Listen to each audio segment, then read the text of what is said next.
आज आपण दिनांक 5 नोव्हेंबरला पत्रकार परिषद बोलवलेली आहे। आपण सर्वांना कल्पना असेल की मी स्वतः अतुल नंदकुमार म्हात्रे 191 पेण विधानसभा मतदारसंघातला महाविकास आघाडीचा अधिकृत उमेदवार आहे आणि या बाबत आपली येत्या निवडणुकीतली भूमिका स्पष्टपणे मांडण्यासाठी म्हणून आजची आपण पत्रकार परिषद बोलावलेली आहे। आज आपल्या सगळ्यांना माहीत असेल, आपल्या सगळ्यांमधले अनेकांचे अनेक प्रश्न असतील आणि ही माहिती जनसामान्यांपर्यंत मतदारांपर्यंत पोचावी ह्या उद्देशाने आपण आजची ही पत्रकार परिषद बोलावलेली आहे। आज आपण माहिती घेऊन आहात की ह्या विधानसभा मतदारसंघामध्ये महायुतीचे उमेदवार आहेत, त्याचबरोबरीने महाविकास आघाडीचे अधिकृत उमेदवार म्हणून अनेक स्तरांवरून आपल्याला माझ्या नावाची जो विषय तो सांगण्यात आलेला असेल, आपल्याला माहिती असेल।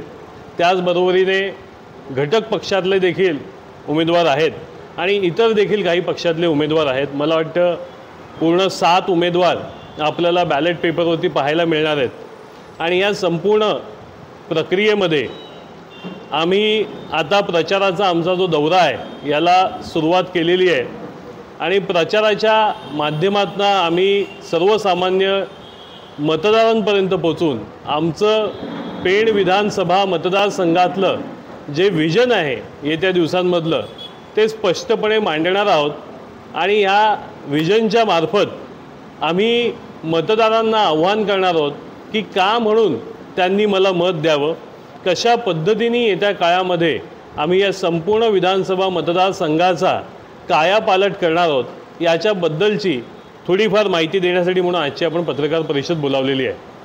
पहिला मुद्दा की पेण विधानसभा मतदारसंघामधले प्रश्न आपण पत्रकार बंधू यांना बहुतांशी माहीत आहेतच। इथे फार मोठ्या प्रमाणावरती हा मतदारसंघ ग्रामीण मतदारसंघ असल्यामुळे आपण कुठल्याही गावात गेलात, वाडी वस्तीवरती गेलात तर इथल्या पायाभूत सुविधांच्या समस्या, पाणी, रस्ते, वीज ह्याच्या देखील समस्या आपल्याला आज सगळीकडे पाहायला मिळतात। या समस्यांनी ग्रासलेला हा मतदारसंघ आहे। कोणाही मतदाराला किंवा जनसामान्याला आपण आज विचारलं की आपल्या इथे गेल्या 5 वर्षामध्ये समाधानकारक कामं झालेली आहेत का, तर प्रत्येक जणाचं हेच मत असतं की आमच्या इथे जी अपेक्षित विकास कामं होती ती झालेली नाहीत, समाधानकारक कामं झालेली नाहीत। प्रत्येकाला अपेक्षा होती की हा मतदारसंघ जो मुंबईपासून अतिशय नजीकच्या अंतरावरती असल्यामुळे इथे विकासाची कामं झपाट्याने होतील, पण त्या प्रमाणात काही झालेली नाहीत। इथल्या स्थानिक नेतृत्वाने आजवर याच्यावरती निष्क्रियपणे काम केलेलं असल्यामुळे आज आपल्याला इथे हे संकट सामोरे जावं लागतं।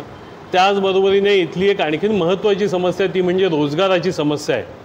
आज ह्या संपूर्ण विधानसभा मतदारसंघातल्या पेण तालुका, सुधागड तालुका, रोहा तालुक्यातल्या कुठल्याही गावात तुम्ही गेलात तर तुम्हाला हेच ऐकायला मिळतं की आमचा मुलगा ग्रॅज्युएट झाला आहे, 4 वर्ष झाली, समाधानकारक नोकरी मिळालेली नाही। ही जी रोजगाराची समस्या आहे ती ह्या मतदारसंघातली प्रमुख समस्या आहे। आज इथला युवक हा 10, 12, 15 हजाराच्या नोकरीसाठी मुंबई, नवी मुंबईला त्याला प्रवास करून जावं लागतं आणि तरी देखील त्याला समाधानकारक नोकरी मिळालेली नसते। आज इथे रोजगार नाही का? इथे बऱ्याचशा प्रमाणात रोजगार आहे, पण इथल्या बलाढ्य कारखान्यांमध्ये असलेला रोजगार हा आजवर इथल्या स्थानिकांना मिळाला नाही आणि आमच्या या संपूर्ण प्रक्रियेमध्ये आम्ही ज्या पद्धतीने इलेक्शनला सामोरे जातोय तिथे आम्ही आमच्या स्थानिकांच्या विकासाचा आराखडा हा त्यांच्यासमोर मांडतोय। स्थानिकांच्या विकासाच्या आराखड्यामध्ये आमचं प्रमुख लक्ष आहे की इथला स्थानिक समाज हा विकसित व्हायला हवा, हा प्रबळ व्हायला पाहिजे आणि स्थानिक समाजाला ज्या गोष्टी अभिप्रेत आहेत विकासाच्या माध्यमातून त्या त्यांच्यासाठी व्हाव्या अशा प्रकारचं एकंदरीत लक्ष आमचं येत्या दिवसांमध्ये असणार आहे। त्या संदर्भातली भूमिका आपण आज इथे मांडतोय। रोजगाराविषयी मध्यंतरीत मगाशी मी बोलताना तुम्हाला म्हटलं की इथे कारखान्यांमध्ये असलेले रोजगार हे प्रामुख्याने परप्रांतीयांना दिले जातात आणि स्थानिकांना दिले जात नाहीत आणि अशा प्रकारे स्थानिकांची गळचेपी केली जाते। त्याच्यावरती येत्या दिवसांमध्ये आम्ही पूर्णपणे रोख लावून स्थानिकांना इथे रोजगार मिळालाच पाहिजे अशा प्रकारच्या भूमिकेतनं आपण येत्या दिवसांमध्ये इथे काम करणार आहोत। त्याचबरोबरीने एक महत्त्वाची गोष्ट म्हणजे इथला बहुतांशी भाग जो दुर्गम भाग आहे, पेणचा पूर्वेचा भाग असेल, रोह्याचा बराचसा भाग आहे आणि सुधागड पाली तालुका जो आहे तो संपूर्ण तालुका, याच्यामध्ये या दुर्गम भागामध्ये रोजगारासाठी आजवर शासनाने आणि इथल्या नेतृत्वाने कुठल्याही प्रकारच्या योजना आखलेल्या नाहीत, याच्यावरती काम केलेलं नाही। त्यामुळे आपण ह्या तालुक्यामधल्या ह्या विभागामधल्या कोणत्याही गावात गेलात तर आपल्याला काय लक्षात येतं की तिथल्या गावांमध्ये आज आपल्याला रोजगारासाठी लोक स्थानिक जे आहेत ते दुसऱ्या तालुक्यांमध्ये जाताना पाहायला मिळतात। हे जे स्थानिक दुसऱ्या तालुक्यांमध्ये दुय्यम दर्जाचा रोजगार करायला जातात, त्याचं कारण काय की इथे रोजगार उपलब्ध नाही। येत्या दिवसांमध्ये नवी मुंबई आंतरराष्ट्रीय विमानतळ हे अर्धा तास 1 तासाच्या अंतरावरती असल्यामुळे इथे विशेष करून मेडिकल टुरिझम, इथे institutional project, hospitality project, agro tourism अशा प्रकारचे पर्यावरणाची हानी न करता अशा प्रकारच्या प्रभागामध्ये विभागामध्ये आपण प्रकल्प उभारणार आहोत आणि या प्रकल्पामार्फत लाखोच्या संख्येने रोजगार निर्माण केला जाईल आणि हा इथल्या स्थानिकांना मिळेल। अनेक स्थानिक युवक उद्योजक बनू शकतील अशा प्रकारची भूमिका आपल्याला येत्या दिवसांमध्ये, अशा प्रकारचं काम आपल्याला येत्या दिवसांमध्ये उभं करायचं आहे। ही प्रमुख आपली जी आहे विकासाची धारणा ती आपण लोकांच्या समोर ह्या येत्या दिवसांमध्ये विविध प्रचार माध्यमातून, आमच्या जाहीरनाम्याच्या माध्यमातून लोकांपर्यंत पोहोचवणार आहोत आणि त्याबद्दलची आज आपण इथे घोषणा करतोय। मी आत्ताच माननीय उद्धव बाळासाहेब ठाकरे यांचं नाव घेतलं। त्यांनी काल मला वाटतं प्रेस कॉन्फरन्स ज्या वेळेला घेतली होती, शरदचंद्रजी पवार साहेब माननीय महाराष्ट्राचे नेते आहेत, त्यांच्या उपस्थितीमध्ये पत्रकार परिषद झाली होती। त्यावेळेला त्यांनी त्यांच्या तोंडूनच म्हटलं होतं की रायगड जिल्ह्यातील पनवेल, पेण आणि अलिबाग हे जे मतदारसंघ आहेत, हे विधानसभेचे मतदारसंघ शेतकरी कामगार पक्षाच्या उमेदवारांना देण्यात आलेले आहेत महाविकास आघाडीच्या मार्फत, आणि उरण हा जो मतदारसंघ आहे तो शिवसेनेचा आहे असं त्यांनी म्हणणं स्पष्ट केलं होतं।